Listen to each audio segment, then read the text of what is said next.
எல்லா பள்ளிக்கூடங்கள் கல்லூரி வளாகங்கள்லையும் எல்லா வழிபாட்டு தலங்கள்லையும் போதைப் பொருள் இருக்கு.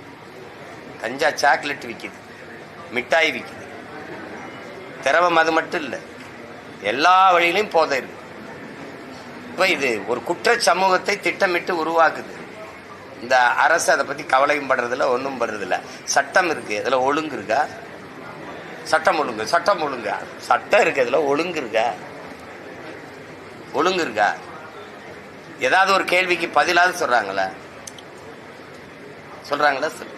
தம்பி ஆம்ஸ்டாங் கொலையில 3 பேரை சுட்டு கொன்னீங்களே, ஏன் கொன்னீங்கன்னு கேட்டா பதில் சொல்லுங்க. ஏன் கொன்னீங்க? 63 பேர் சாராயங்காய்ச்சி செத்து போயிட்டாங்க, கள்ளச்சாராயங்காய்ச்சி.